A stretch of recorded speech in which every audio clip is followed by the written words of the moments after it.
La gorda salud dominante. Toda obra es un viaje, dice Deleuze en el prólogo a su último libro publicado en vida. Toda obra es un trayecto. El 29 de septiembre de 1911, Kafka anotaba en su diario el siguiente comentario sobre el mismo tema. Las observaciones de viaje de Godet son distintas a las de hoy, porque fueron hechas desde una diligencia y evolucionan de un modo más sencillo con las lentas transformaciones del terreno, y pueden ser seguidas con mucho mayor facilidad incluso por el que no conoce aquellas regiones. Hace su aparición una forma de pensar sosegada, propiamente rural. Dado que el paraje se ofrece incolume en su carácter innato al ocupante del vehículo, y también los caminos dividen el campo de un modo mucho más natural que las vías férreas. Tampoco necesita que se produzcan violencias en el espectador, y éste puede verlo sistemáticamente sin gran esfuerzo, de ahí que las observaciones de un momento sean escasas. Por un lado, ir en diligencia, por la ruta, como Godet, siguiendo el contorno natural del paisaje, en una continuidad serena, en una positividad panorámica. Por otro, ir en tren, como Kafka, por las vías, desafiando el curso de la naturaleza, entrecortándola, atravesando montañas, terrenos baldíos y fondos de huerta a velocidad de choque. El mundo se parece a un zigzag perturbador. Qué maneras distintas de viajar, de ver, de describir, de escribir, de vivir. La diligencia, la continuidad, la majestuosidad, la sistematicidad, o bien el tren, el zigzag de las cosas, la instantaneidad entrecortada, son dos estilos, ciertamente dos maneras de percibir las cosas, de acompañarlas o de entrar en ellas. He aquí, a título de ejemplo, otra descripción extraída del diario de Kafka, pero ahora ya no de una región, sino de un paisaje anímico. Kafka relata un encuentro que tiene con el señor K. Locuacidad del señor K. Deambulé con él durante horas tras la estación Francisco José, con las manos entrecruzadas a causa de la impaciencia, y lo escuchaba lo menos posible.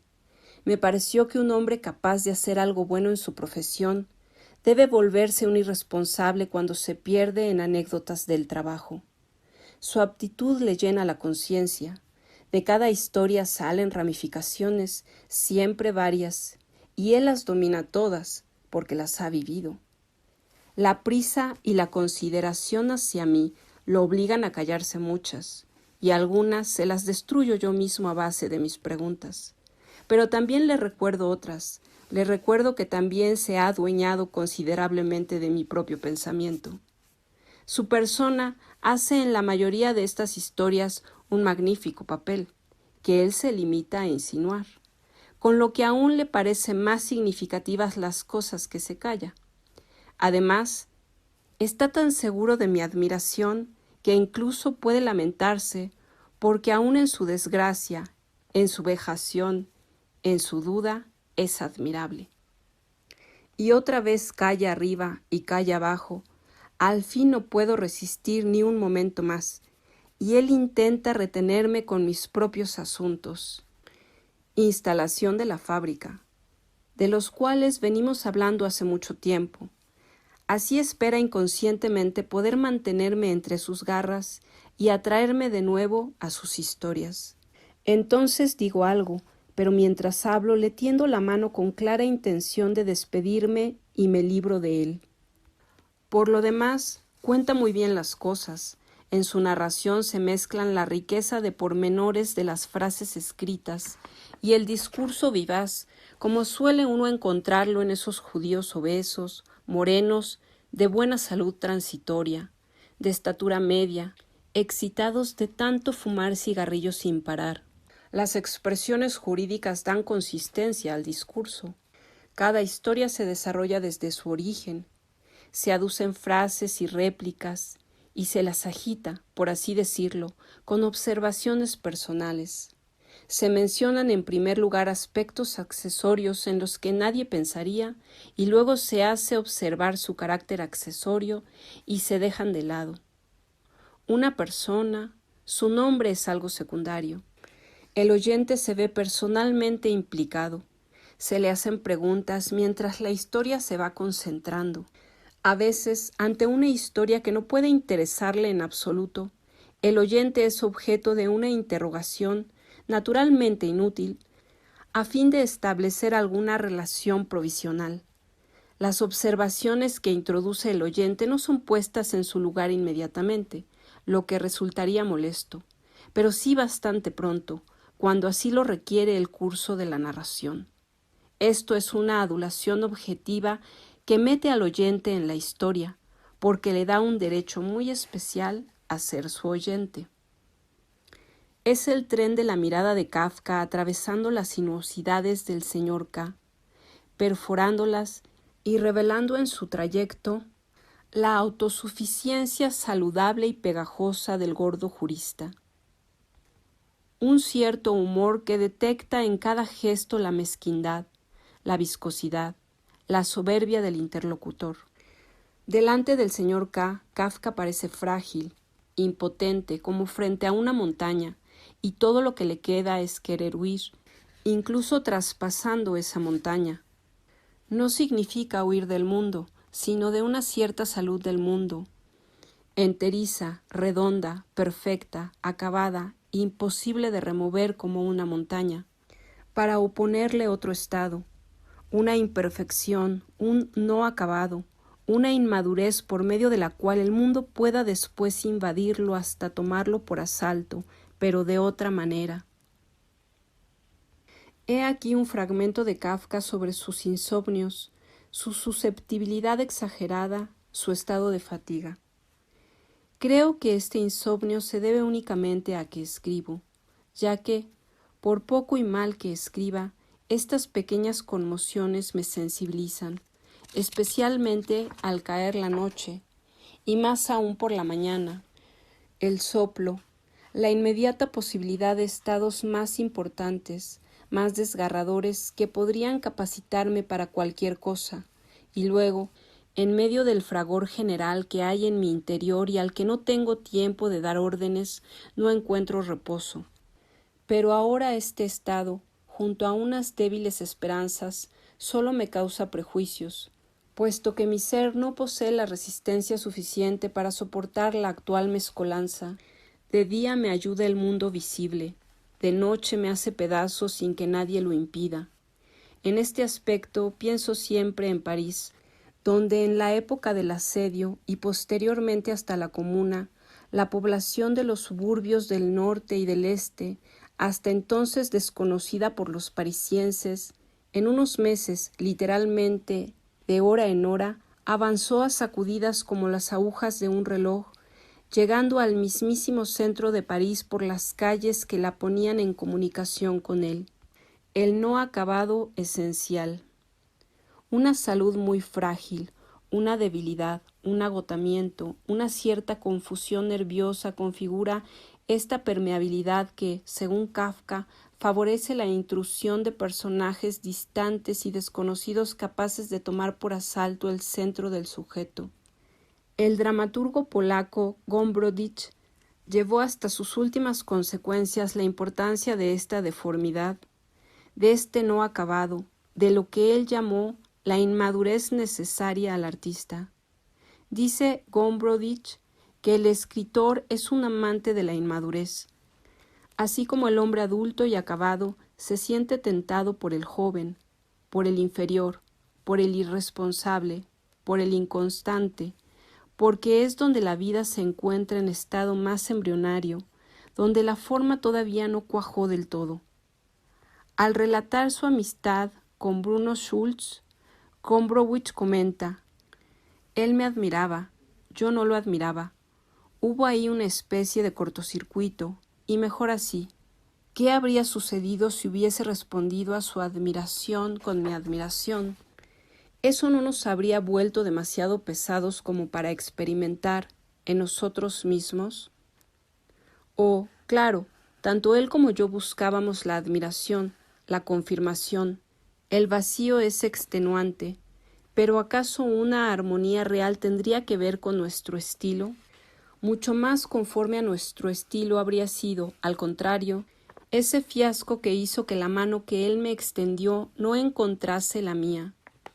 Esta situación típicamente schultziana, tan poco extranjera a mi problemática, nos permitía al menos conservar la libertad extravagante propia de seres aún por nacer, la inocencia particular de los embriones, lo que nos hacía ligeros frente a la forma.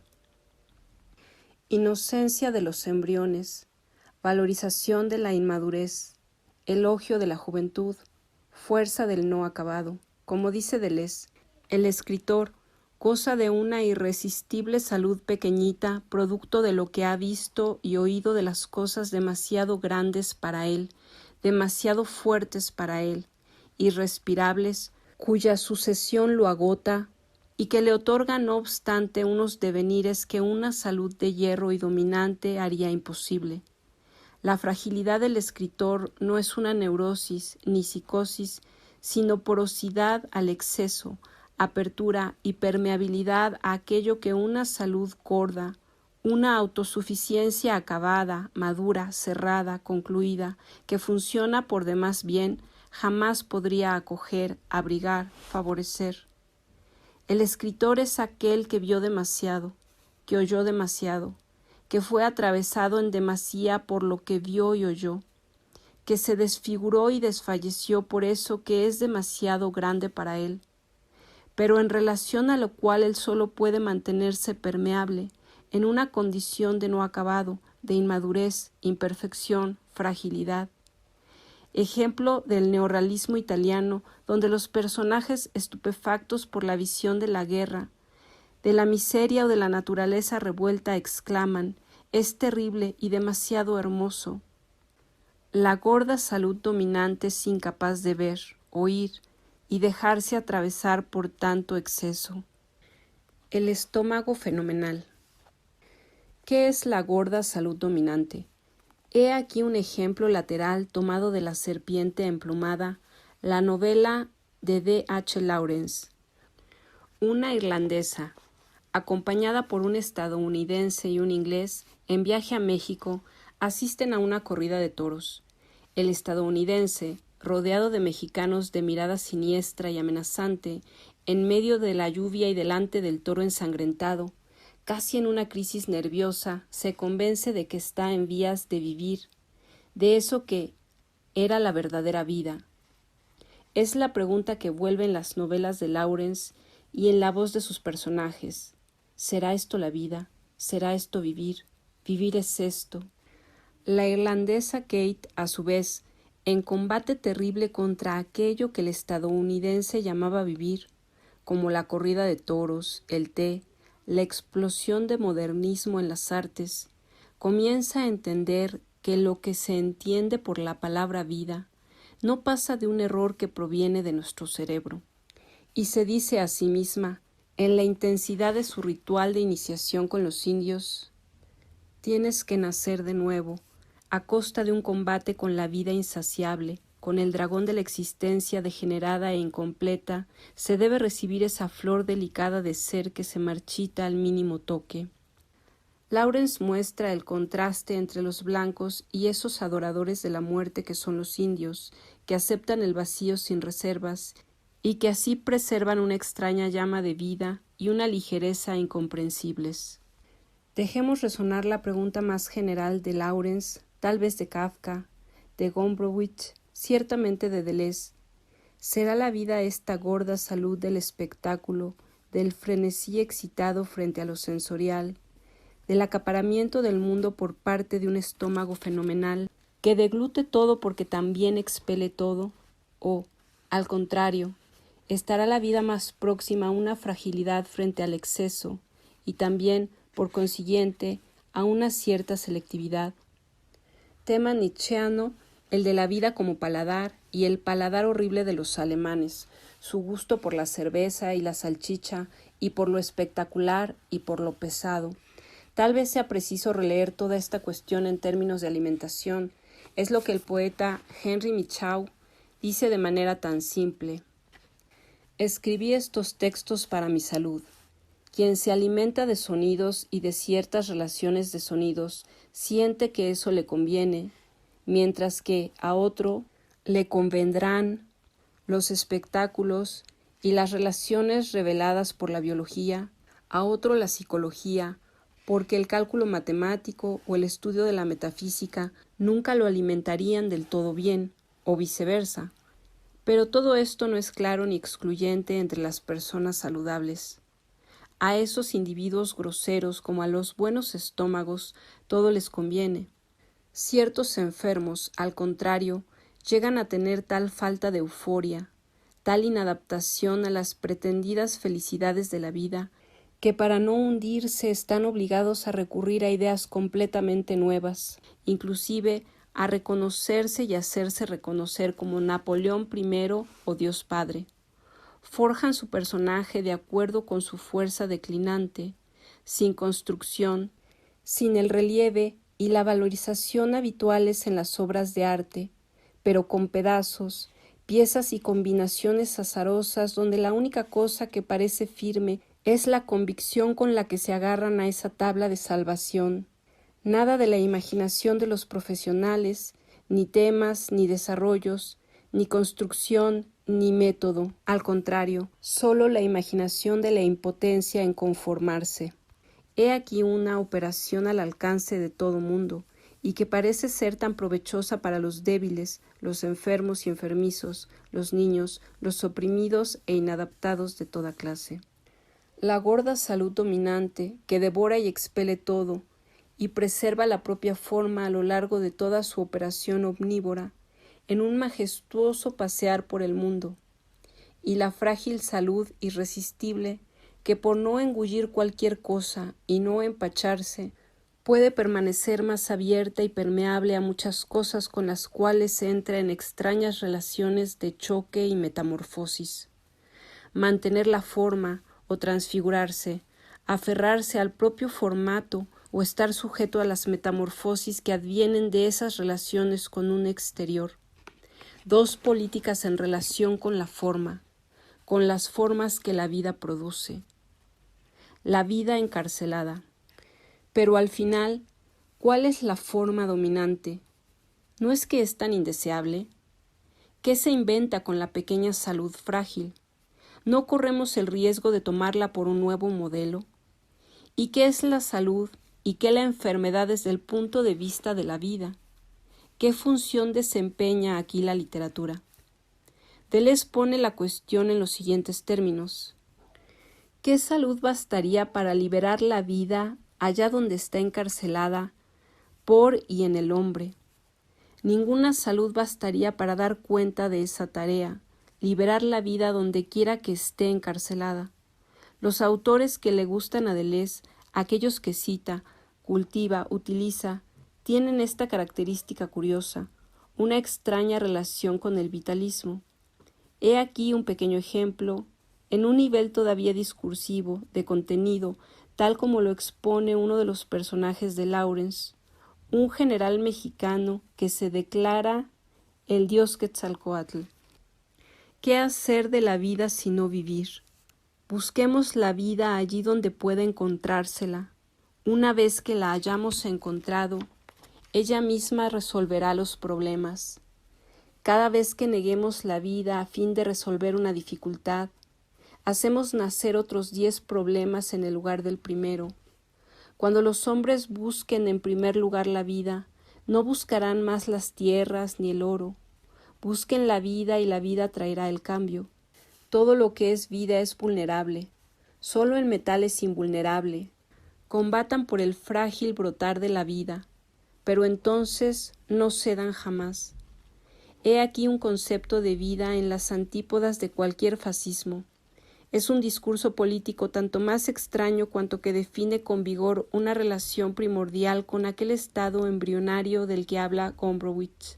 Es también lo que dice Artaud en otro contexto respecto de Van Gogh. porque la humanidad no quiere tomarse el trabajo de vivir, entrar en la convivencia natural de las fuerzas que forman la realidad, para sacar de ahí un cuerpo que ninguna tempestad puede venir a deshacer. Siempre prefirió simplemente existir. En cuanto a la vida, es en el genio del artista que la humanidad tiene el hábito de ir a buscarla, pues Van Gogh, que se había quemado una de las manos, nunca tuvo miedo de hacer la guerra para vivir, es decir, para robar a la idea de existir el hecho de vivir. Y es muy cierto que todo puede existir sin tener el trabajo de ser, y todo puede ser sin tener el trabajo, como Van Gogh, el furioso, de irradiar y rutilar. Y por eso Van Gogh se suicidó, pues la armonía de la conciencia toda ya no pudo soportarlo, y el rey Van Gogh dormitaba incubando el alerta próxima de la insurrección de su salud. ¿Cómo? Por el hecho de que la buena salud está llena de lustrosos males, formidables ardores de vivir por 100 heridas roída. Quien no huele la bomba quemada y el vértigo comprimido no es digno de estar vivo. Al preguntarse quiénes serán los jóvenes nietzscheanos de hoy, Deleuze se hace eco de esas palabras de Artaud cuando responde con la frase de Robert Dessay: vivir no es sobrevivir. O como dice Artaud, vivir no es solo existir, sino arrancar de la existencia la vida allí donde está encarcelada, equilibrada, estabilizada, sometida a una forma mayoritaria, a una gorda salud dominante. Frente a esto, la vida como palpitación, ardor de ser liberada. Agreguemos un último ejemplo, uno de Nexus de Henry Miller. Al tematizar la importancia de la verdad, una voz interior le susurra: también está la literatura. Y él responde: al diablo con la literatura. El libro de la vida, he aquí lo que escribiré. Sin embargo, al explicar frente a él el oficio de escribir, parece retroceder. Para nacer ágil hace falta habituarse a la altura. Para nacer escritor hace falta aprender a amar las privaciones, los sufrimientos, las humillaciones. Y sobre todo, hace falta aprender de vivir al margen. Como el perezoso, el escritor se cuelga de su rama mientras, debajo de él, la vida borbotea, incesante, tumultuosa. Cuando está listo, ploc, cae en la ola y en la lucha por la vida. Y no siempre, sin embargo, es la vida lo que se encuentra en esa caída. Pero ¿acaso no conspiraba todo, las bellas, nobles y grandes obras, así como las bajas y sórdidas, a hacer la vida cada vez menos vivible? ¿Para qué los poemas sobre la muerte, las máximas y consejos de los sabios, los códigos y las mesas de los legisladores? ¿Para qué buenos jefes, pensadores, artistas, si los propios elementos que constituyen la trama de la vida no pueden ser transformados? ¿Y cómo responder a la tentación de transformar los propios elementos que constituyen la trama de la vida? ¿Cómo abrazar un proceso, en literatura o en la vida, capaz de liberar de aquello que la hace invivible, encarceladora,